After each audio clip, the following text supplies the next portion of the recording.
మహాగణాధిపతియే నమః. సదాశివసమారంభాం శంకరాచార్యమధ్యమాం అస్మదాచార్యపర్యంతం వందే గురుపరంపరాం. శ్రీమాత్రే నమః. వైబ్రెంట్ భక్తి ప్రేక్షకులకి స్వాగతం. జూన్ 2024 సంవత్సరం సంబంధించి మాస ఫలితాలు తెలుసుకుందాం. ముందుగా ద్వాదశ రాశుల వారికి శుభాశుభ ఫలితాలు ఏ విధంగా ఉంటాయి అని తెలుసుకోబోయే ముందర ఈ మాసంలో అసలు గ్రహాల యొక్క సంచారం ఏ విధంగా ఉంటుంది అనేది తెలుసుకుందాం. ఈ మాసం మనకి రవి జూన్ 15వ తేదీన మిథునంలోకి ప్రవేశించడం అనేది జరుగుతోంది. అలాగే కుజుడు జూన్ 1వ తారీఖు మేషరాశిలోకి పగలు 3:37 ప్రవేశిస్తాడు.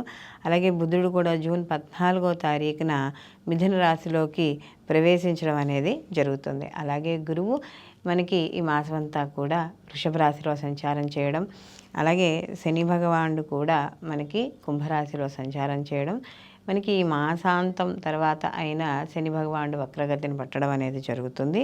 అలాగే శుక్రుడు కూడా ఈ మాసంలో అంటే జూన్ 12వ తారీఖున ఈయన కూడా మిథునంలోకి ప్రవేశించడం అనేది జరుగుతుంది. అలాగే రాహువు వచ్చి మీనంలోను, కేతువు వచ్చి కన్యలోను సంచారం.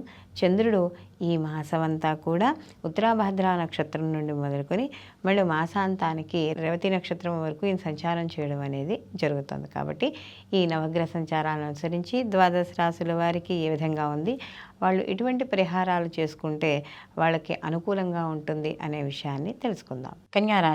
కన్యారాశిలోకి ఉత్తర 2, 3, 4 పాదాలు, హస్త 1, 2, 3, 4 పాదాలు, చిత్త 1, 2 పాదాలు కన్యారాశిలోకి వస్తాయి. కన్యారాశికి రాశ్యాధిపతి వచ్చి బుధుడు. అయితే కన్యారాశి వాళ్ళకి ఈ జూన్ మాసంలో కానీ చూసుకుంటే వీళ్ళకి కాస్త అనుకూలమైన ఫలితాలు ఎక్కువగా గోచరించడం అనేది జరుగుతుంది. ముఖ్యంగా కన్యారాశి వాళ్ళకి షష్టమ స్థానంలో ఈ యొక్క శని భగవానుడి యొక్క సంచారం, అందులో గురువు యొక్క అనుగ్రహము, ఈ రెండిటి వల్ల కూడా వీళ్ళకి చాలా అనుకూలంగా ఉండడం అనేది జరుగుతోంది. అలాగే వీళ్ళకి సమాజపరంగా కూడా మంచి గుర్తింపు లభించడం, అలాగే సమాజపరంగా ఎవరైతే ఉన్నత వ్యక్తులు ఉన్నారో వాళ్ళని కలుసుకోవడం, వాళ్ళ పరిచయాలు ఇవన్నీ కూడా వీళ్ళకి అనుకూలంగా ఉండడం అనేది జరుగుతోంది.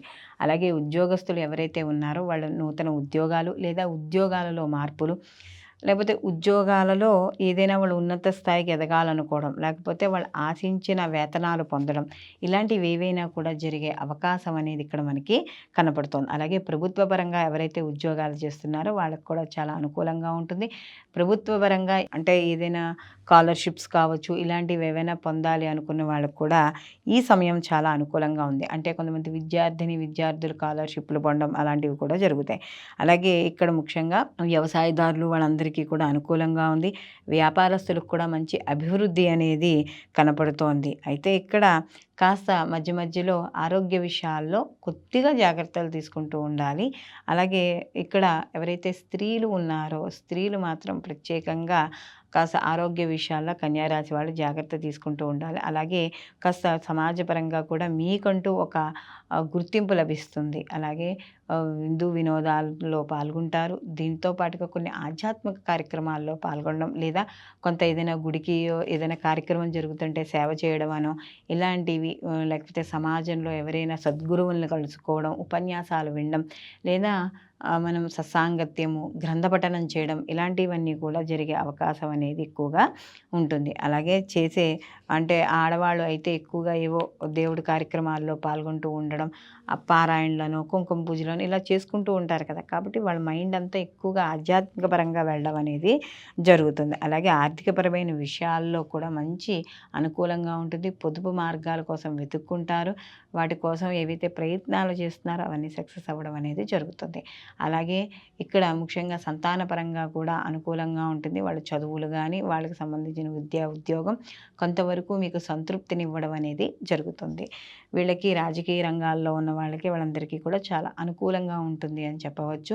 సినీ కళారంగాలు, మీడియా రంగాల్లో ఉన్న వాళ్ళకు కూడా అనుకూలంగా ఉంటుంది. వాళ్ళకు కూడా ఏర్పడే నూతన పరిచయాలు కూడా వీళ్ళకి కాస్త అనుకూలంగా ఉండడం, అవి వీళ్ళకి ఆర్థికపరమైన సహాయ సహకారాలకు కూడా ఉపయోగపడడం అనేది జరుగుతుంది. గతంలో ఎవరైతే శత్రువులుగా భావించారో మిమ్మల్ని, వాళ్ళు మిత్రులు అవ్వడం కూడా జరుగుతుంది. మొత్తం మీద కన్యారాశి వారికి జూన్ మాసంలో వీళ్ళకి అనుకూలంగానే ఉంటుందని చెప్పుకోవచ్చు. వీళ్ళు మరిన్ని మంచి ఫలితాలు పొందడానికి ప్రతిరోజు కూడా వీళ్ళు దుర్గా ఆరాధన ఎక్కువగా చేసుకుంటూ ఉండడం, దీంతో పాటుగా వీళ్ళు లక్ష్మీ గణపతి ఆరాధన, ఎందుకంటే జన్మలో వీళ్ళకి కేతు యొక్క సంచారం అనేది నడుస్తోంది కాబట్టి ఇలాంటివి చేసుకోవడం, కుదిరితే ప్రతిరోజు కూడా గోవుకి వెళ్ళి ఒక 11 ప్రదక్షిణాలంతో చేసుకుని రావడము, ఇలా చేయడం ద్వారా మరిన్ని మంచి ఫలితాలు పొందడం అనేది జరుగుతుంది. సర్వేజన సుఖినో భవంతు, లోకా సంస్థ సుఖినో భవంతు.